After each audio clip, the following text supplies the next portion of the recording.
Hello everyone, today's topic is blood relation. Blood relation जो है reasoning का बहुत ही इंपॉर्टेंट टॉपिक है। ये हर एक लेवल में आता है। अगर आप कॉम्पिटिटिव एग्जाम की बात करो तो ब्लड रिलेशन आ ही जाता है और ये बहुत ही इजी होता है। अगर आप इसे अपने लेवल पे करना चाहो तो बहुत ही इजी है। ब्लड रिलेशन में आप क्या स्टडी करते हो पहले वो डिस्कस करते हैं। इसमें होता है फैमिली ट्री। अब फैमिली ट्री के बारे में बताने की जरूरत नहीं है, ये सबको पता है कि क्या है फैमिली और क्या होता है फैमिली ट्री। आप सबकी एक फैमिली होती है, ठीक है, उसमें कुछ रिलेशंस होते हैं। तो वो रिलेशन किस तरह के होते हैं? एक तो होते हैं ब्लड रिलेशन, ठीक है, जैसे भाई बहन, माँ बाप, दादा दादी, ये सारे हमारे होते हैं ब्लड रिलेशन जो हम ब्लड से जुड़े होते हैं। और एक होता है इन लॉज। इन लॉज यहाँ पे आ जाते हैं जब शादी के बाद आपके इन लॉज जो होते हैं उनके साथ आपके जो रिलेशंस होते हैं, तो उसे हम बोलते हैं in laws, mother in law, father in law, brother in law, like this. तो इस तरह से फैमिली ट्री में दो तरह की चीजें आती है, एक ब्लड रिलेशन और एक इन लॉ रिलेशन। फाइन, तो फर्दर हम इसे डिस्कस करते हैं। पहले इसकी नोटेशन से स्टार्ट करते हैं। नोटेशंस क्या होती हैं ब्लड रिलेशन में जो हम क्वेश्चंस में यूज करते हैं, एक्चुअल लाइफ में नहीं यूज करते, ठीक है। तो फर्स्ट हमारी जो नोटेशन है हम मेल पर्सन के लिए यूज करेंगे। मेल पर्सन को आप एक बॉक्स के साथ दिखा सकते हो या फिर प्लस के साइन के साथ, ये आपकी मर्जी है, आपने अपने लेवल पे करना है, वहां पे कुछ शो नहीं करना होता, ये आपकी कन्वीनियंस के लिए। आप उसे एक स्क्वायर बॉक्स में दिखा सकते हो या फिर एक प्लस नंबर लेके कंसीडर कर सकते हो। सेकंड आ जाता है फीमेल।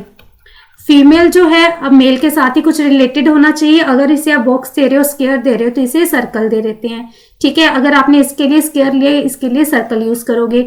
और अगर मेल को पॉजिटिव ले रहे हो, फीमेल को नेगेटिव ले लो। फाइन, देन आ जाता है मैरिड कपल।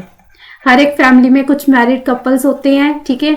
तो मैरिड कपल उनको हम कैसे दिखाते हैं? मैरिड कपल में एक क्या होता है मेल, एक होती है फीमेल, और उनका जो मैरिड कपल है उन्हें इक्वालिटी से शो करते हैं। इक्वल मीन्स ये दोनों का लेवल सेम है, ये कपल है तो इनमें कोई जनरेशन गैप नहीं होती, ठीक है। तो इन्हें इक्वालिटी के साइन के साथ हम जोड़ दें तो ये हो जाता है मैरिड कपल। फाइन, नेक्स्ट आ जाते हैं सेम जनरेशन। अगर सेम जनरेशन के पर्सन है हम उसे कैसे शो करते हैं?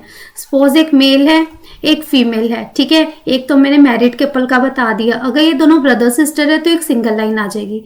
Single line means sibling, fine. और अगर डबल लाइन आ जाए that means it is a couple. But ये जनरेशन तो सेम है ना, एक हॉरिजॉन्टल लाइन में ये चलेंगे। सिमिलरली एक और अगर सिबलिंग है तो इस तरह से उसे शो कर देंगे। तो ये सेम जनरेशन में जब चीज आ जाती है तो हॉरिजॉन्टल लाइन में चलेगी। अब सेम जनरेशन में क्या हो सकता है? सिबलिंग हो सकते हैं या फिर कपल हो सकते हैं, इसके बिना कुछ नहीं होगा, ठीक है। नेक्स्ट आ जाता है हमारा जनरेशन गैप। ये बहुत ही इंपॉर्टेंट टॉपिक है जनरेशन गैप। जनरेशन गैप को स्टडी करना अगर आपको आ गया, आपके क्वेश्चन बहुत ही इजी हो जाएंगे। जनरेशन गैप को कैसे स्टडी करते हैं? लाइक एक मेल पर्सन है, फाइन, उसका एक फर्दर सन है, लाइक ये पर्सन है उसका एक सन है, तो जनरेशन गैप वर्टिकली जाएगा, ठीक है। सन है तो वो मेल है तो मुझसे फिर से एक बॉक्स दे रहे हैं। फर्दर उसकी एक डॉटर है, दैट मीन्स एक और जनरेशन गैप आ गया तो ये उसकी डॉटर है, ठीक है। तो ये ऐसे हम जनरेशन गैप शो करते हैं। तो बेसिकली अगर ये एक चाइल्ड है, ये उसके फादर और इसके ग्रैंडफादर, इस तरह से हम इसे शो कर सकते हैं। तो ये नोटेशंस हैं, इनसे क्वेश्चन करना बहुत ही ईजी हो जाता है। फाइन, अब हम रिलेशंस को स्टडी करते हैं कि रिलेशन कौन कौन से होते हैं। रिलेशन को स्टडी करने के लिए हम एक चार्ट बनाते हैं, उसमें हम सपोज ये है मी, ये मेल फीमेल आप कुछ भी कंसीडर कर सकते हो, ठीक है। यहाँ पे मैंने फीमेल कंसीडर किया है मी। अब मेरे फादर और मदर होंगे, ठीक है, दैट मीन्स एक जनरेशन का गैप होगा, दैट मीन्स ऊपर आ जाएगा। यहाँ पे फादर है तो फादर को मैं स्क्वायर बॉक्स या एक सिंपल बॉक्स में लिखूंगी, यहाँ पे फादर, ठीक है। फादर का एक मैरिड कपल होगा, दैट मीन्स यहाँ पे क्या आ जाएगा मदर, एक सर्कल में आ जाएगा मदर। ये साथ साथ नोटेशन इसलिए बता रही हूँ, आपको बहुत ही इजी हो जाएगा ऐसे लर्न करना इसे, ठीक है। अब जैसे मैंने लिखा है मी, तो मेरे साथ कोई मेरा सिबलिंग हो सकता है, ठीक है। तो यहाँ पे सिबलिंग क्या हो सकता है? या तो वो मेरा ब्रदर हो सकता है, ठीक है, ब्रदर है तो मैंने बॉक्स बना दिया, या फिर वो मेरी सिस्टर हो सकती है, ठीक है, तो एक सर्कल में लिख दिया सिस्टर। तो इस तरह से ये होते हैं आपके जो पेट रिलेशन है, मदर फादर एंड सिबलिंग। एक फैमिली में ये तो होता ही होता है, ठीक है। इसके बिना और क्या होता है रिलेशन में? अगर हम फादर की बात करें, फादर से भी ऊपर जनरेशन गैप आता है। कैसे आता है? फादर से ऊपर क्या आ जाता है? ग्रैंड पेरेंट्स आ जाते हैं आपके, ठीक है। तो इस तरह से वो ग्रैंड फादर ग्रैंड मदर उसे आप लिख सकते हो। देखो जनरेशन गैप आया, मैंने वर्टिकल लिया, ठीक है। और उसके अलावा हमारे कौन सी रिलेशन होती है, अब देखो मदर फादर है, मदर फादर के भी फर्दर सिबलिंग होंगे, ठीक है। सपोज फादर की एक सिबलिंग है, सपोज यहाँ पे फादर की सिस्टर है, ठीक है, तो वो फादर के लिए क्या होगी, फादर के लिए वो होगी सिस्टर, ठीक है। बट मेरे लिए वो क्या होगी, मेरे लिए वो हो जाएगी आंट, ठीक है। हाँ, यहाँ पे हम बुआ चाचा फूफा ऐसे कुछ नहीं करते, ठीक है, अंकल और आंट सिंपली।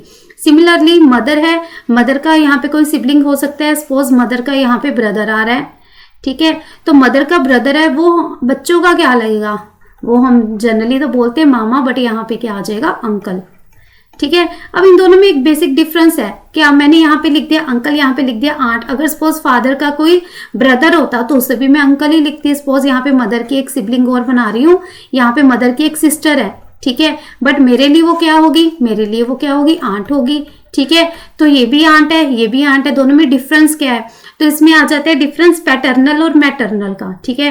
पैटर्नल जो फादर की साइड पे हमारे रिलेशंस होते हैं उसे हम बोलते हैं पैटर्नल, जो भी फादर साइड से हमें मिलते हैं रिलेशन, तो ये जो मेरी आंट होगी ये होगी पैटर्नल, पैटर्नल आंट, ठीक है, फादर वाली साइड से। और अगर मदर वाली साइड से इसे देखें, यहाँ पे होगा मैटरनल, मैटरनल मीन्स जो मदर वाली साइड से होती है दैट इज मैटरनल। जैसे हम नान की और दाद की ऐसे वर्ड यूज करते हैं, तो सिमिलर वे से ये सारा प्रोसीजर चलता है, ठीक है। अब हम अपनी ही बात करें, लाइक ये मी ये सिस्टर, अब सिस्टर का सपोज मैरिड कपल है सिस्टर, तो यहाँ पे उसका हस्बैंड आ जाएगा, ठीक है। तो हस्बैंड आ गया, तो हस्बैंड के साथ ही उसके कुछ रिलेशंस और बन जाएंगे, तो इसका एक सेपरेट पैटर्न बन जाएगा, ठीक है। अब ये मैरिड कपल आ गई, मैरिड कपल है तो इसके इन लॉज आ जाएंगे, फाइन। अब इन लॉज में क्या आ जाता है, mother in law, father in law, ठीक है, सबके साथ बस इन लॉ लग जाता है। मदर इन लॉ आ गया, फादर इन लॉ और brother in law, then sister in law आ जाएगा, ठीक है। तो इस तरह से इन लॉज में भी ये सारे रिलेशन फिर से आ जाते हैं, मदर फादर ब्रदर सिस्टर, ठीक है। तो ये हमारे सारे रिलेशंस हैं। और एक और रिलेशन होता है यहाँ पे, लाइक यहाँ पे मैंने बताया था पैटर्नल आंट, अगर उसका फर्दर कोई बेटा या बेटी है तो एक और रिलेशन आ जाएगा दैट इज कजन, ठीक है। ये भी बहुत सारे क्वेश्चन में यूज होता है। तो ऑलमोस्ट हमने यहाँ पे सारे रिलेशंस लिख लिए हैं जितने भी हम यूज करते हैं।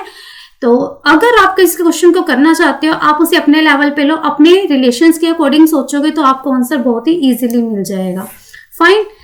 फर्दर हम डिस्कस करेंगे कुछ की पॉइंट्स जो आपको माइंड में रखने पड़ेंगे क्वेश्चन को अटेम्प्ट करने के टाइम। तो फर्स्ट की पॉइंट क्या होता है, जेंडर डेफिनेशन। दैट मीन्स अगर आप क्लियर हो बहुत कि वो जो पर्सन है वो मेल है या फीमेल है, देन आपका क्वेश्चन थोड़ा इजी हो जाएगा, ठीक है। सेकंड इसमें आता है जनरेशन गैप। अगर आपने जनरेशन गैप और जेंडर डेफिनेशन ये दो चीजें अच्छे से समझ ली हैं तो आपका कोई भी क्वेश्चन आप सोल्व कर सकते हो, फाइन। देन आ जाती है टाइप्स ऑफ क्वेश्चंस। अब इसमें कौन सी टाइप्स आती हैं क्वेश्चन की, 3 टाइप्स होती हैं इसमें एक क्वेश्चन की, तो हम सारी टाइप्स डिस्कस करेंगे ऑब्वियसली। तो टाइप्स के आज नेम डिस्कस करें। फर्स्ट होता है puzzle form. Puzzle form that means थोड़ा कॉम्प्लिकेटेड वे से दिया होता है, पजल होती है, ठीक है, जिसे आपको सोल्व करना होता है और रिलेशन डिस्क्राइब करना होता है। फिर आ जाता है कोडिंग फॉर्म, उसमें कोड दिए होते हैं, कोड वर्ड्स होते हैं, तो उसके अकॉर्डिंग आपको कोड को डिकोड करना होता है। देन आ जाता है indicating form. Indicating form means किसी पर्सन को पॉइंट आउट करके इंडिकेट करके पूछा जाता है कि ये कौन होगा, किसी पोर्ट्रेट को किसी पिक्चर को पॉइंट आउट किया जाता है, इंडिकेट किया जाता है, तो उसके अकॉर्डिंग हमें क्वेश्चन का आंसर करना पड़ता है। तो ये कुछ टाइप्स होती है जिससे रिलेटेड हम क्वेश्चन करेंगे नेक्स्ट वीडियो में। Please like share and subscribe to my channel to know about the types of questions that we will discuss in the next video.